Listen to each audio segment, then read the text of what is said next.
નમસ્તે, હું ઋષિકા હાથી આજે આવી ગઈ છું આપણે જિલ્લા કલેક્ટર શ્રી એસ.ડી. ધાનાણી સરને મળવા માટે. તો અંદર જઈને આપને જણાવું છું કે આપણે શેના પર ચર્ચા કરવાના છે.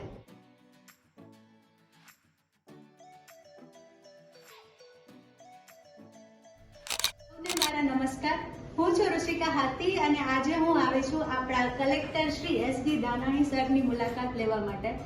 આજે આપણે એટલે મળ્યા છે કારણ કે આપણા મુખ્યમંત્રી શ્રી ભૂપેન્દ્રભાઈ પટેલ જે આપણી વિકાસ યાત્રાને 2 વર્ષ પૂર્ણ કર્યા છે અને હવે તે 3જા વર્ષમાં આજે પ્રવેશે છે, તો આપણે એ જ સિદ્ધિઓની ચર્ચા કરવા માટે એસ.ડી. ધાનાણી સરની મુલાકાત લેવા માટે આવ્યા છે. નમસ્તે સર. નમસ્તે, આપનું સ્વાગત છે. Thank you sir. કેમ છો?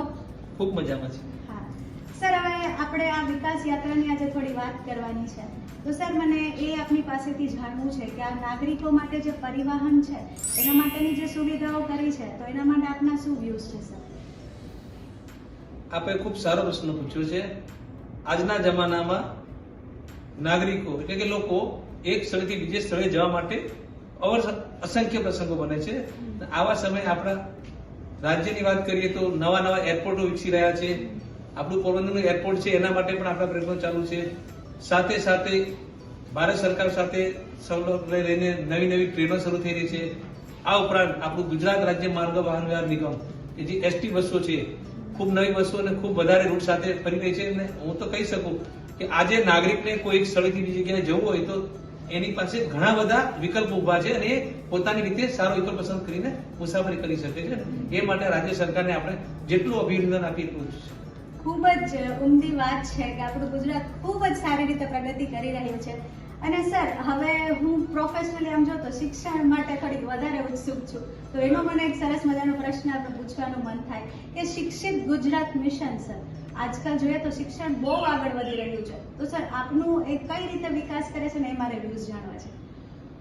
શિક્ષણ વિશે વાત કરીએ તો આપણે ચોક્કસપણે આપણા વડાપ્રધાન અને જે તે વખતના રાજ્યના મુખ્યપ્રધાન શ્રી નરેન્દ્ર મોદી સાહેબને યાદ કરવા પડે કે એમણે જે શાળા પ્રવેશોત્સવ અને કન્યા મહોત્સવ શરૂ કરાવ્યો, તેનાથી ન ડાઉટ આપણી શાળાનો ડ્રોપ આઉટ રેશિયો ઘસ્યો, પણ સાથે સાથે કન્યા કેળવણીને પણ વધારે બળ મળ્યું. અને એ જ યાત્રામાં આગળ વધતા આપણે જો છેલ્લા 2 વર્ષની વાત કરીએ તો દીકરીઓ હજુ વધુ આગળ ભણે એના માટે નમો લક્ષ્મી યોજના આવી છે.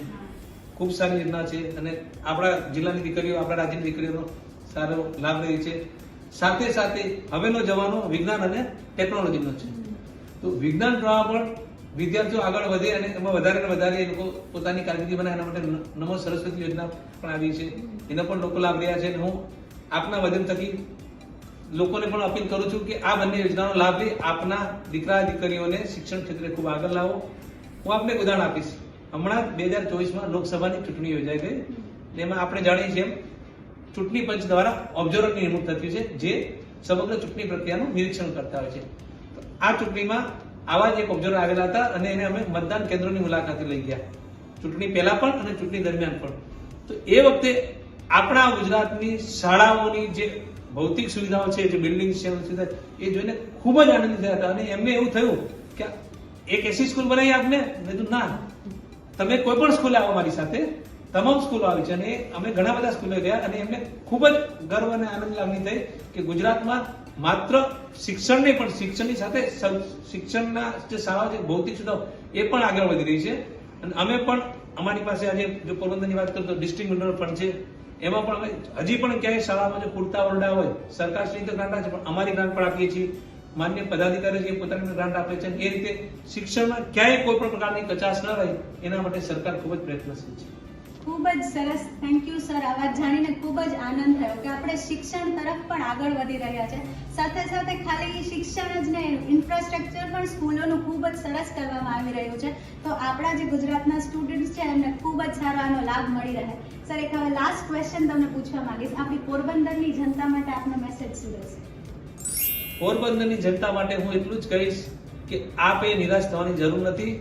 રાજ્ય સરકારના સતત માર્ગદર્શન અને સ્થાનિક પદાધિકારીઓ અને અધિકારીઓને સમગ્ર તંત્ર એવું આયોજન કરી રહ્યું છે કે પોરબંદરમાં વધુને વધુ ઉદ્યોગો આવે, વધુને વધુ અન્ય રોજગારીની તકો ઊભી થાય, પર્યટન ક્ષેત્રનો વિકાસ થાય અને એના થકી પોરબંદર શહેરની પણ પોરબંદર જિલ્લો પણ આર્થિક રીતે ખૂબ આગળ આવે, લોકોને અહીંયા સારું જીવન, ક્વોલિટી વાળું જીવન મળે.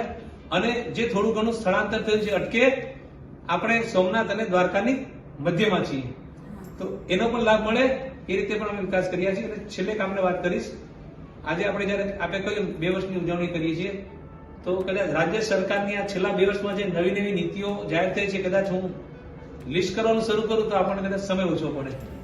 એટલી બધી યોજનાઓ છે અને અમારે અવારનવાર આપના માધ્યમથી, મીડિયાના માધ્યમથી લોકો સમક્ષ આ બધું મૂકી રહ્યા છે.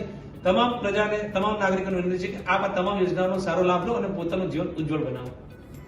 ખૂબ જ સર સાથે વાત કરીને આનંદ થયો કે આપણે ગ્રોથ તરફ સરસ મજાના વધી રહ્યા છે. સાથે સાથે આપણે કેટલી બધી જે યોજનાઓ છે એ આપણે કદાચ ખબર નથી હોતી, એનો લાભ લેતા ચૂકી જઈએ છીએ. તો સર સાથે આજે વાત કરવાનું મેઇન રીઝન એ જ હતું કે આપણે આ યોજનાઓનો લાભ લઈએ અને આ સરસ મજાની ઉજવણી છે ને એને માણી લઈએ. તો thank you so much sir. ખૂબ ખૂબ આભાર. આપનો ખૂબ ખૂબ આભાર.